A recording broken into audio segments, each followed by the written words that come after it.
All right, excellent. Well, it's time to find the best mono red player in the room, starting with our first quarterfinal. I'm going to pass it on over to Marshall and Paul with the call.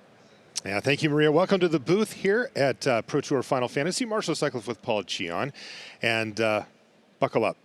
This is going to be a top 8. As we mentioned, the brackets broke down perfectly. I could not believe that last night. Rich came up and showed me a piece of paper that had the brackets on it. And I was like, you've got to be kidding me. It's literally all mono red on the side. And that's where we're going to be starting off with you this morning. Ken Yukuhiro versus Andy Garcia-Romo in the mono red mirror. Then we've got another mono red mirror, and then we'll get to the prowess as well. Let's introduce our players here. There's Ken Yukuhiro from Japan. His goal for the season was to make a top 8. Check that box. And there's Andy Garcia-Romo from the United States. He's from California. He had a near miss at Pro Tour Lord of the Rings. He finished in the top 16, which generally means he was 1 win away from the top 8. So he has been a good, consistent finisher for the past few years.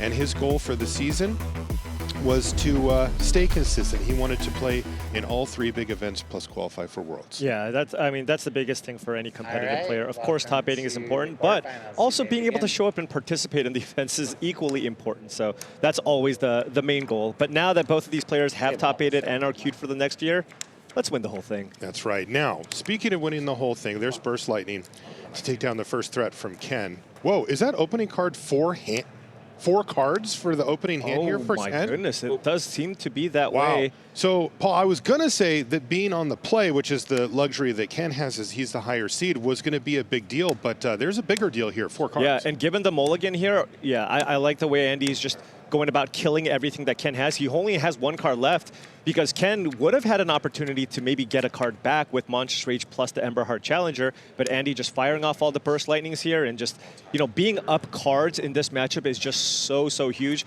Oftentimes you're using your burn spells just to keep the board at bay here, and yeah, Ken just has a couple of Monstrous Rages very far behind. He's already down to 17. Draws his card for the turn. It was Screaming Nemesis that he doesn't have the mana for. This is the problem with mulligans on this extreme level, is that you either don't have the lands to cast your stuff, or the stuff you have you don't have enough of, and you can't really hit a balance. So this Hired Claw has now turned the tables back on Ken. Again, generally speaking, we would assume that the player on the play is the aggressor and the one on the draw is forced to play defense, which isn't really what this deck wants to do. But as we see, Andy Garcia-Romo has broken serve and is firing back. There's Burst Lightning now from Ken. Andy does have a Monstrous Rage to save it. That's going to be game number 1. Wow, Andy Garcia-Romo picks up game 1 in like half a minute? I mean, we were trying to set up kind of the story of these players, and all of a sudden it's over. But I mean, that's what happens. You're going to win, what, 20% of your games when you mulligan to 4, maybe less? Yeah, 15 to 20 would be my guess. So it's just a really rough place to be. Now, as you can see, Ken Yukuhiro's hand, there is a copy of Self-Destruct, which is normally a card you would expect to see Ken sideboard out. But of course, in the top 8, it's best out of 5. You start with 2 best of 1 games. That's right. So this is game 2, but still pre-board. Pre-boarded, rather, yes. That's Hired Claw there for Ken. And has an Ember Heart Challenger. Probably just going to do that and attack for 4. Yeah, that seems good. Andy with no good blocks here. And again, once again, you know, play draw mattering huge in this matchup. Basically, it sets the stage that the player on the play is the aggressor, and that forces the player on the draw to use their removal to try to stabilize through it, and it's difficult to do. Absolutely, and even I mean, look at a card like Monstrous Rage. It is so much better on the play when you're pressuring the opponent. Hired Claw is going to get activated and get in. All right, and as you can see there, Ken could have played a Manifold Mouse, but you know, this is a battle of resources sometimes, and would rather wait till he gets the 4 mana to be able to get the Offspring going and make 2 tokens next turn, or 2 creatures next turn. Yeah. And there's an Ember Heart Challenger. Okay. So the question is Andy now the aggressor with this play? And does Ken have an answer? He sits there and thinks for a second, but he's just bluffing. He doesn't have anything. Yeah. He does have a Mountain in hand, though, so he can pay that Offspring cost. Oh, there's a Burst Lightning a little late. Does this make him want to change? avenues. I don't think so, because he's still ahead on in the race here, right? Okay. He's at 16, and he's at 13. He's going to take 3 from the higher claw. I would imagine what you want to do here is attack for 2, get in for 3 because of the ping, and then just play a Manifold Mouse with Offspring. It's pretty unlikely that you're going to die on the following turn unless Andy has both Monstrous Rage plus Manifold Mouse in hand. You take 1 and then an additional 2. Yep. Yeah, Ken's not going to pump, so he is going to make that play that you described. There's Manifold Mouse plus Offspring cost, so basically he gets 2 of them. The higher claw is a lizard. That is the price you pay for playing it, but a premium 1-drop like that's worth it. Small bonus. And yeah, Magebane Lizard. That's a different lizard. Yeah, Magebane Lizard from Andy Garcia-Romo. That's going to be the first card that both of these players are going to be sideboarding out. That's a card that's meant to be decent against, of course, the Ikoria Steelcutter decks. Sometimes it can be decent against the Azorius Omniscience decks. But in the mirror, I mean, it's not really where you want to be. Ken's got Andy down to 10 here in game 2. If you blinked, you missed game 1. Ken mulligan to 4. And it was easy pickings from there for Andy Garcia-Romo. Yeah, this is a really big turn from Andy. This is probably the turn where you're going to see him slow down and think a little bit, just because now that you're at 10, like, there are so many different ways that Ken can kill you. However, if Andy chooses to be aggressive here, he does have some prowess creatures, has a Witchstalker Frenzy, but looking to use it defensively. Now remember, the cost reduction on the Witchstalker Frenzy goes both ways. It's not just, normally it's you're attacking and you're playing it for a cheap cost, but if your opponent attacks with 3 things, you can play the Witchstalker Frenzy for 1 mana and kill one of Ken Yukuhiro's creatures. And you can see that Andy has committed to that line with the Witchstalker, because he could have played the Magebane Lizard instead. Yeah, additionally... Does Ken figure this out? Yeah, additionally... Doesn't matter. Right. Sorry to interrupt you, Paul. Go additionally, you also just get the prowess creatures from the Emberheart Challenger, so all of a sudden you have really good defenses set up too. It doesn't mean Andy's going to be able to completely turn things around because Ken is still at 16. And look at this. Ken just passed back. Now, Very patient. I have to say that's a good patience, but also Andy's probably pretty happy with that as well. Well, I mean, he's not just dead. Yeah, but look at Ken's hand. That's 2 Burst Lightnings with 5 mana in play. Oh. Burst Lightning in for 4, Burst Lightning in for 4. As long as Ken survives now, he can just kill him with the burn spells in hand. That's 10 damage from his hand with Self-Destruct and double-kicked Burst Lightnings. So Ken sees the line, and at 16 life, plus the defensive stance from Andy last turn, he feels he can buy himself enough time to deploy his entire hand. Yeah, and it's rough. If you're Andy, what do you do? If you attack, then Ken can turn things around and just attack with his creatures as well for damage. Right, and then maybe only 1 Burst Lightning's needed. Right. Okay, so Andy did draw Burst Lightning for the turn. Okay, so that indicates perhaps a more aggressive line here, right? Because now you kind of don't want to waste the prowess triggers necessarily with the Emberheart Challengers. Attack for 6. Okay.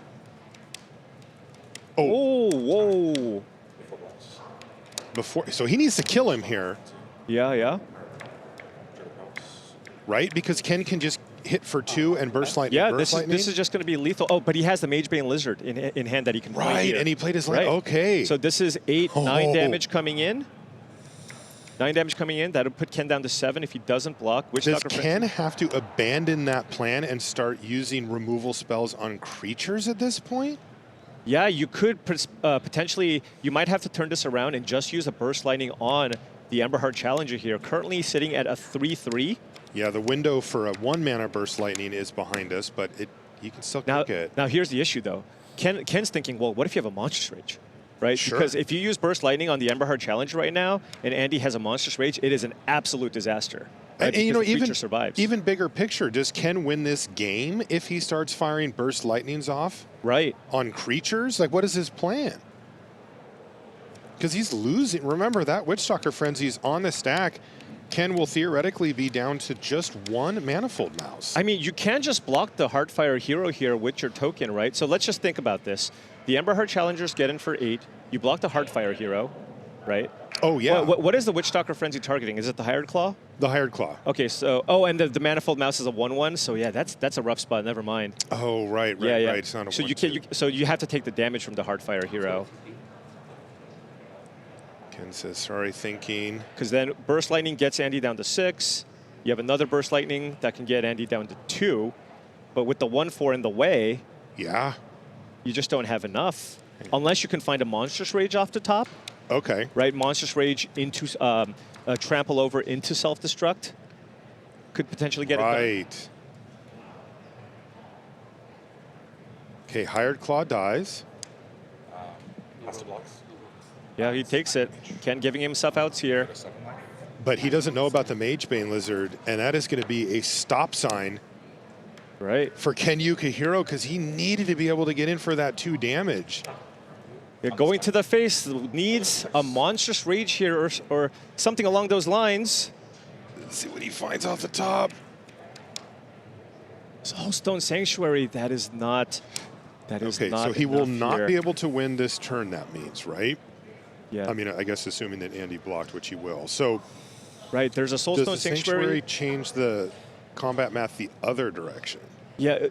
The threat of it. Yeah, I mean, you can turn it on and block here, and Andy is out of spells, but now it's like, if Andy draws a spell, obviously that's great with the 2 prowess cards, but if he draws a land, he can also activate his Soulstone Sanctuary to get in for a bunch of damage as well. Ken is not in a position here to attack. Probably just has to pass the turn. I mean, alternatively, you can burst Lightning down to Magebane Lizard, but I don't think that's what you want to do either. So now Andy probably should try to go for the kill here. Does he have enough, though? I don't think so. 4 damage coming in. Can he activate the Sanctuary and self-destruct it, so like block and kill something else? He cannot, because he just played it this turn. So if he activates it, it will have summoning sickness. So once you turn it into a creature, you can tap it for mana now. Right. But if you turn it into a creature, it's got summoning sickness, so you can't activate it and then play the self-destruct. Now you can play the Burst Lightning still. Right. So you can still try to. So he can activate it and throw it. He can tap it, but he can't block and throw it. Right, okay. Exactly. Wow, this is a really, really close game. Andy drew, whoa, Screaming Nemesis. Yeah, so what happens if you just play the Screaming Nemesis as well? 2, 4, 5, 6 damage coming in. 1, 4, 3, okay. There's Screaming Nemesis. There is Screaming Nemesis. Now, Ken has perfect info at this point. God, I love this. Andy playing a little bit of offense and defense here, just trying to make sure he can't possibly die. And now, if you're on Ken's side, you can activate the Sanctuary, block the Heartfire hero, and take 4, go to 3. Does he have enough then? Oh, but there's a Magebane Lizard in play. So let's say you block the Heartfire hero and you take 3 from the Screaming Nemesis. You go to 3. Then if you play 2 spells on your turn, it wouldn't work. Oh, if Ken draws a land off the top here. Okay, so if Ken draws a land off the top here, we're looking at 7 mana, correct? That's enough mana to kick Burst Lightning and cast Self-Destruct. So this is what you do. You play a Burst Lightning for 4 on your turn, right?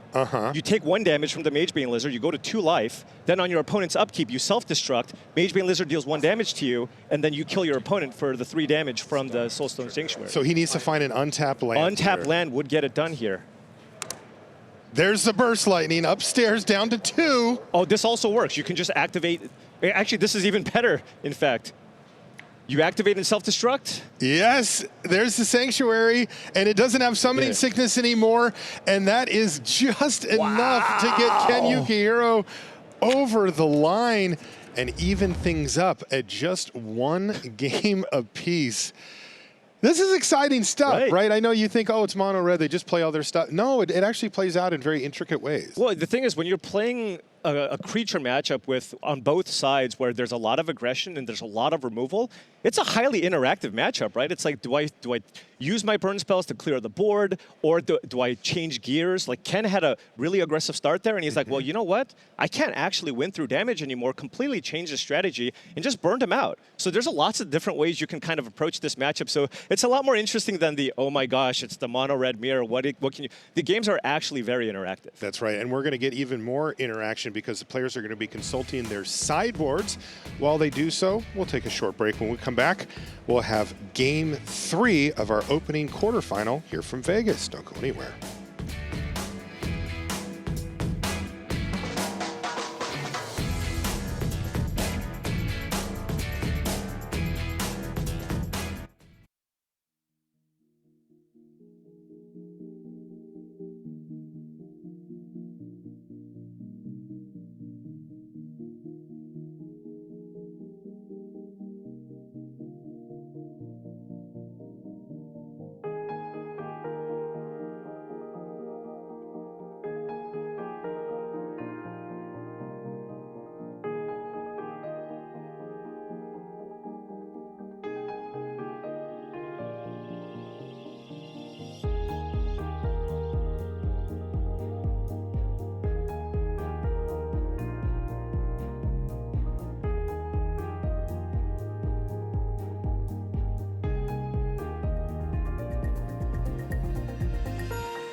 Welcome back to coverage here of Top 8 Sunday at Pro Tour Final Fantasy. We are in beautiful, sunny Las Vegas, Nevada, over at the Convention Center here, where we have MagicCon happening. That's right, everybody waiting in line to get in. There are so many ways to enjoy our game, and we have, I think, pretty much all of them represented here at MagicCon, including high-level competitive play. If that's your thing, you're in the right place. We are in the top 8 of our event. We're in our opening quarterfinal. If you're just joining us, it's mono-red mirror match, and the first 2 games, they went pretty quickly. The second one a lot more interesting than the first. Yeah. We've got Game 3 incoming between Ken Yukuhiro and Andy Garcia-Romo, and that means, of course, Paul, that the sideboards are now in play. Yeah, absolutely. And, you know, the thing is, their sideboards were pretty similar, but the interesting thing about the mirror specifically is you might change how you sideboard based on whether or not you're on the play or draw. You know, a card like Case of the Crimson Pulse, for example. If you're on the draw, you might be a little too much on the back foot, where number one, you have an extra card, you're on the draw, so you're not going to be able to solve the case. And number two, it's just you just want to have more creatures and removal spells. Whereas when you're on the play, you're the one putting pressure, your opponent's just trying to survive, and all of a sudden, you have an enchantment that lets you kind of get kind of more action going. So really curious to see how both players are going to be navigating those sideboarded games. One thing for sure, -3 Magebane Lizards on both sides. Yes, those both came out immediately for both players. And let's check out game number 3 as we come down. I mentioned it at the onset of the round here, but being on the play or the draw is important no matter the matchup, but here it's particularly critical, not just for your chances of winning, but also for the way that you play it out. The person on the play will most likely be the aggressor, and it's up to the defensive player, the person on the draw, to try to stem that bleeding and turn the tables back around so that they can be aggressive. As you see, Ken used Burst Lightning on Hired Claw immediately, but he is going to take a couple from the challenger. Yeah. The way that you play this matchup, especially when you're on the draw, is if you have a creature or removal spell, if you have a target for the removal spell, you use the removal spell. You want to keep your life total as high as possible. Another thing is, because you have to play around the card Monstrous Rage, whenever your opponent's tapped out, don't get tricky. Just use the removal spell on the creature, because if they have a Monstrous Rage to save their creature, it's really, really tough to come back from that. Nice curve out here from Andy, though. He goes right into Screaming Nemesis. Hired Claw, Emberheart Challenger, Screaming Nemesis. It's hard to ask for much better than that. Could see a defensive Screaming Nemesis here, because the only type of removal in the mono red decks are burn spells. So if you deal 3 damage to Ken's Screaming Nemesis to get it off the battlefield, Ken can then just use that damage and redirect it to Andy's Screaming Nemesis and just have both of them trade. Now, is Andy just happy with the trade here, and they both just, I mean, they trade and they both take 3 damage, right? And Andy is on the play. Same thing too. Upstairs. But this has to favor Andy, right, as he's the one who's already ahead on the damage race. So if they're both taking 3, that's better for him. And you see the Heartfire Hero now hit the battlefield for Garcia-Romo. He has been able to continually keep a threat on the battlefield even through all these burn spells. And good sequencing there from Andy. Notice that he actually played this creature post-combat so that the damage from Ken Yukuhiro Screaming Nemesis can't kill the creature that's in play. Yeah, no need to give him a 2-for-1 on board. You see the can't gain life thing over on the left. Not relevant. Is there even a single life gain spell that exists in mono red? I don't believe so. If there is, I have a problem with it, I'll tell you that. Right. It's kind of antithetical. So Ken's hand right now has an Emberheart Challenger and a Torch to Tower. He's also got the Manifold Mouse. You obviously want to spend mana there. Feels like you kind of want to just go with Emberheart Challenger into Torch to Tower here. Or, oh, actually, tapping out, just being more mana efficient there. Just suplex? Yeah, just suplex. Exile effects being very relevant against the hero there, just so you don't take the damage, because it does get exiled. And he does have lots of removal spells here, though, so can you use a Torch to Tower here to just kill the Emberheart Challenger? Doesn't have a threat, though. So now we're back to square one with life totals very close together.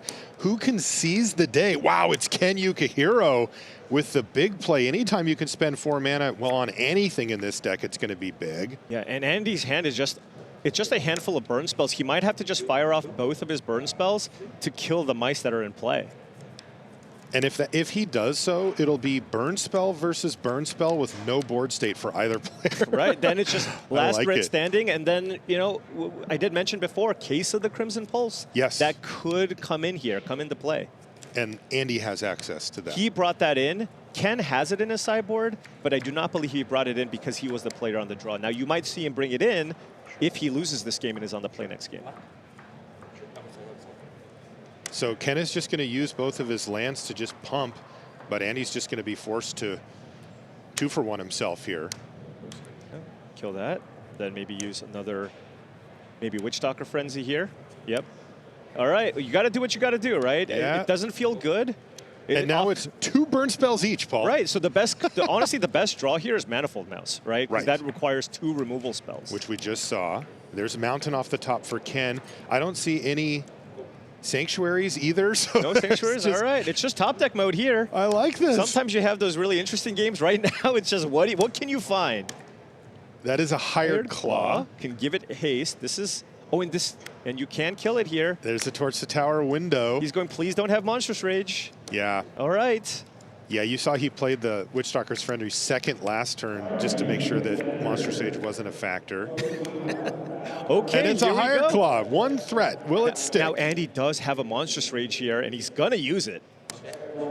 And Ken says, okay. Okay, he's going to take a bunch of damage here. Now, Ken does have the Charring Bite on the following turn, but this is a very big chunk of damage coming in. What is it, 5? 6 damage with the ping. Oh, Ken is down to 6, but will have the removal spell here.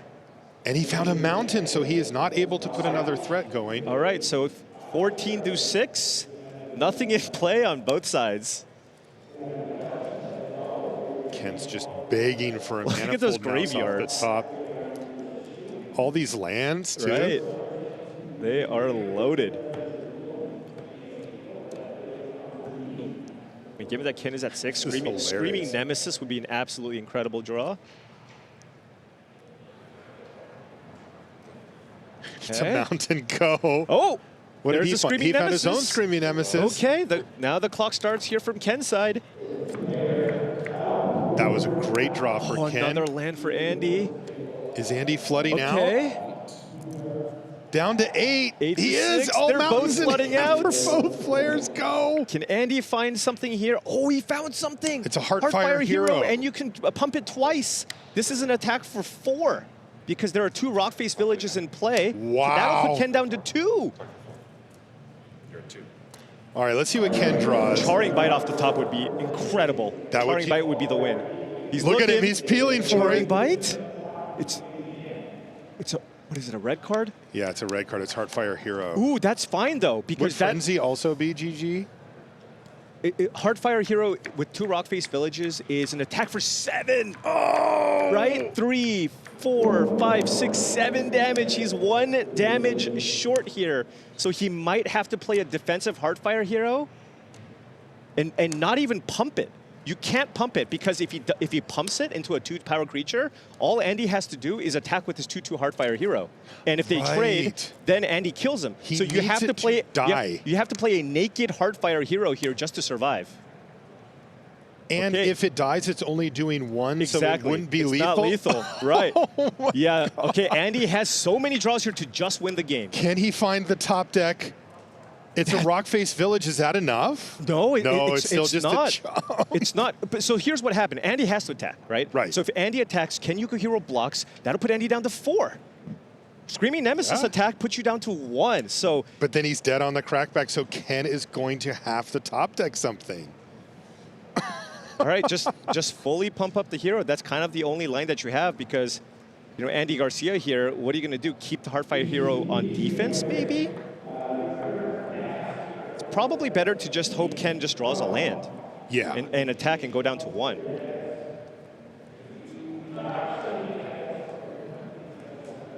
Because right now we're looking at a 2/2.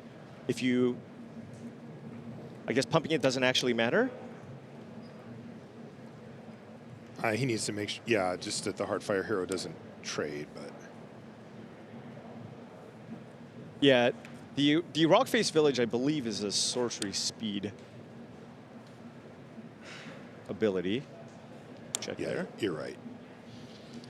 He did leave it back. Oh. Does that open the window here for Ken? What does he find? Self-destruct. Oh my gosh. And that's enough for the game. Ken says, got there. That's 2 games to 1 for Yukuhiro. That is the mono red mirror in a nutshell, right? Especially after sideboard, more removal spells. Last threat standing for the win. Table Alpha starting game 4. All right, game 4. It looks like Andy's down to 6 cards. Ken's on 7, but Andy does have the play. They didn't change anything for their sideboards for this game. Right. Well, because Andy's again on the play this game, so it makes sense. If Andy wins this game, there might be some swaps. There's the village, and there's an Amberheart Challenger. Right, nice aggressive start. And there's the attack. Ken was writing it down before he even turned them sideways. Ken does have the classic turn 1 Heartfire hero into turn 2 Manifold Mouse, so he can crack back for 4 damage here as well. But Andy's hand is excellent, does have 2 Torch to Towers and a Witchstalker Frenzy. With threats, yeah. Right? With like another mountain, the Rockface Village does not allow you to actually double spell this turn. Right. So, you know, it is in his best interest to fire off one of these removal spells. Well, while the getting's good. And Ken is not going to block because the Higher Claw can pump here. And then before damage, he will fire off probably one of these removal spells, probably a Torch to Tower on the Heartfire hero. And then get that prowess trigger. Yep. So 4 more after the 1 from the Higher Claw go. No mountain though. But Ken's hand, I mean, he's got the lands here. He's got the Screaming Nemesis,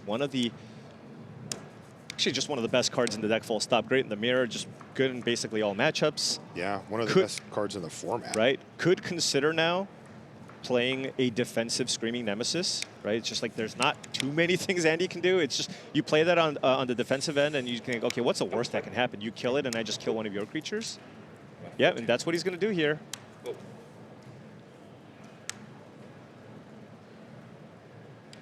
Does mean Andy may get a little time to find some lands, but there's just, it's another Rockface Village. Another Rockface Village. But there's just no way around the Nemesis. Yeah, and this is just so awkward, right? Just a brick wall. You can only play 1 spell. What are you going to do? Attack with everything and Witchstalker Frenzy the Nemesis? That just does not seem like where you want to be here. Yeah, and the Claw doesn't have a +1/+1 counter on it right now. Yeah, so just no good attack here. I think Andy's just going to have to probably just play Rockface Village. Now, he does have the ability to pump the Emberheart Challenger here. Maybe find a mountain off the top, right? With the Rockface Village in play. You turn the Emberheart Challenger into a 3/2.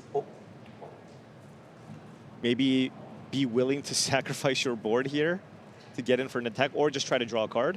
The issue with that is if you don't hit a mountain specifically, you just don't have anything to do. Right.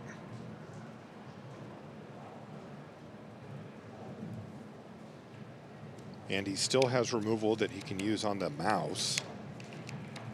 Yeah. To at least keep this board under control. Yeah, and that might be the option here. You just kill the mouse now when you can, and then you pass. And then, but the issue is then on Ken's side, he's going to play a Manifold Mouse with the Offspring cost. Get 2 tokens in play. There are issues. No doubt about it. Andy Garcia facing down a Screaming Nemesis, and it is a huge problem for him right now. Ooh, and Ken's turning it sideways. This is what we call breaking serve, Paul. Yep. And Andy's absolutely going to take it. I mean, especially because he drew Monstrous Rage, he now has the ability to potentially just kill Andy next turn if he taps out. Right? Just give one of your mice double strike, +3/+1. That's 8 damage from one of the mice. It feels like Ken's drawn the high end of the curve here, right? Nemesis into kicked mouse, or offspring mouse, if you will. And, I mean, he spent 7 mana. Yeah. The last 2 turns. Andy, he spent 1 last turn, and maybe 1 more this turn. All right, that's potentially 5 damage coming in. Is he just going to try to take care of the mice? Yeah, you could just keep the mana up here, right? And just not do anything. I think at this point, especially given that you saw Ken attack there, right? You have to think something might be up, like Monstrous Rage, or maybe Ken's thinks he's very, very close to killing Andy. And if that's the case, just make this attack, keep up mana for potential Burst Lightning or Witchstalker Frenzy on something like a Monstrous Rage. Andy's thinking, okay, well, but do I just go for maximum damage here? Right, he can play which... Yeah, you're at 9. Oh, and this is great because this forces Andy to tap out if he wants to kill the Manifold Mouse. Ken's going, look, if you want to pay 2 mana to pump your lizard, claw. by all means. Because now he's tapped out. Yeah, and now, I mean, that's at least 8 damage from the Manifold Mouse from the right side. Wow, what a block there from Ken. Right? Oh, no, excuse me. That's he gets even more. to pump as well. Does he have lethal here? Yeah, that's 10 damage on the right side with the Screaming Nemesis. That's 13 damage coming in. And there's no way to block to get around any of it because double strike trample and the Nemesis. Is this Ken Yukuhiro advancing? That's 11. 2, 10, 13. This one goes to 11. That is Ken Yukuhiro advancing to the semis. 3 games to 1 in a tense mirror. And also remember, Ken started this match off very poorly on a mulligan to 4 and a, I don't know, 45-second game or something. They played 3 turns and the thing was over.